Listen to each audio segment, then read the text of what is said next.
మరోసారి ట్రెండింగ్గా మారిన రతన్ టాటా వీలునామా.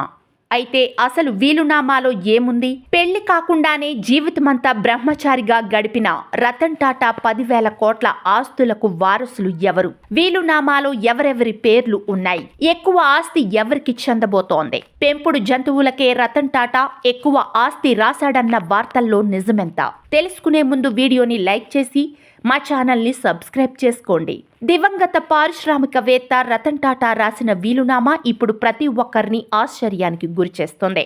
ఘనమైన వారసత్వాన్ని ఖండాంతరాలకు విస్తరించిన రతన్ టాటా ఆయన మరణానంతరం తనకున్న దాదాపు 10,000 కోట్ల ఆస్తులలో చారిటీకి 3,800 కోట్ల రూపాయలను కేటాయిస్తూ ఆయన వీలునామా రాశారు.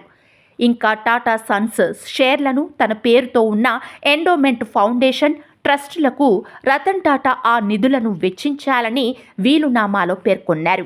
ఇక టాటా సన్స్లో ఆయనకు ఉన్న షేర్లను అమ్మాల్సి వస్తే బయట ఉన్న వాళ్లకు అమ్మకూడదని, ప్రస్తుతం ఉన్న వాటాదారులకు మాత్రమే అమ్మాలని కూడా వీలునామాలో పేర్కొన్నారు. తనకు దగ్గర బంధువులకు, తన వద్ద పనిచేసిన వారికి, తన చుట్టుపక్కల ఉండేవారికి ఎంతో మందికి రతన్ టాటా వీలునామాలో ఆస్తులను రాశారు. తన సవతి తల్లి కూతుర్లైన సిరీన్ జజీబోయ్, డియానా జజీబోయ్లకు రతన్ టాటా 800 కోట్ల విలువ చేసే ఫిక్స్డ్ డిపాజిట్లు, స్టాక్స్, ఖరీదైన వాచ్లు, పెయింటింగ్స్ ఇచ్చారు. ఇక టాటా గ్రూప్లో పనిచేసిన మాజీ ఉద్యోగి రతన్ టాటాకు అత్యంత సన్నిహితుడైన మోహిన్ ఎం దత్తాకు 800 కోట్ల విలువ చేసే ఆస్తులను రతన్ టాటా ఇచ్చారు. అంతేకాదు అలీబాగ్లోని బంగ్లా, 3 పిస్టళ్లను తన ప్రియమిత్రుడైన మెహిల్ మిస్త్రీ పేరు మీద రాశారు. రతన్ టాటా తన జుహూలోని బంగ్లాలో షేర్తో పాటు కొన్ని వెండి వస్తువులు, బంగారు ఆభరణాలను తన సోదరుడు అయిన జిమ్మీ నావెల్కు ఇచ్చారు.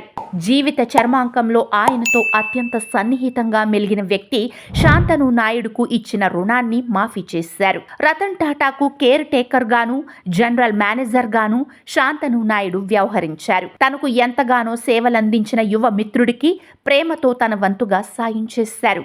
అంతేకాదు తన పొరుగు ఇంట్లో ఉండే జేక్ మాలిటే అనే వ్యక్తికి ఆయన ఇచ్చిన 23 లక్షల రూపాయల అప్పును రద్దు చేశారు. రతన్ టాటాకు మూగజీవాలు అంటే ఎనలేని ప్రేమ. వీధి శునకాల సంరక్షణ కోసం ఆయన ఆసుపత్రులను కూడా నిర్మించారు. జంతు ప్రేమతో వాటి కోసం ఫండ్. అంతేకాదు వీలునామాలోనూ పెంపుడు జంతువులను మర్చిపోకుండా వాటి సంరక్షణ కోసం రతన్ టాటా ఫండ్ను ఏర్పరిచారు. మొత్తం 12 లక్షల రూపాయల ఫండ్ పక్కన పెట్టి 3 నెలలకు ఒకసారి 30,000 రూపాయల చొప్పున వాటికి ఖర్చు చేసేలా నిధులు ఇచ్చారు. విదేశాలలో కూడా రతన్ టాటాకు చాలా విలువైన ఆస్తులు ఉన్నాయి. మొత్తం 40 కోట్ల విలువైన ఆస్తులు వివిధ ప్రాంతాలలో ఉన్నాయి. వెల్స్ ఫార్గో, మోర్గాన్ స్టాన్లీ వంటి ఆర్థిక సంస్థలలో బ్యాంకు ఖాతాలు, ఆల్కోవా కార్పొరేషన్, హౌమెట్ ఏరోస్పేస్ వంటి కంపెనీలలో షేర్లు ఉన్నాయి. మొత్తం ప్రముఖ బ్రాండ్లకు చెందిన 65 ఖరీదైన చేతి గడియారాలు ఆయనకు ఉన్నాయి. ఇలా వీలునామాలో ఏ ఒక్కరిని మర్చిపోకుండా ఆయన గుర్తుపెట్టుకున్నారు. అయితే ఆయన రాసిన వీలునామాను పరిశీలించి తదనుగుణంగా ఆస్తుల కేటాయింపులు చేయాలని కోరారు.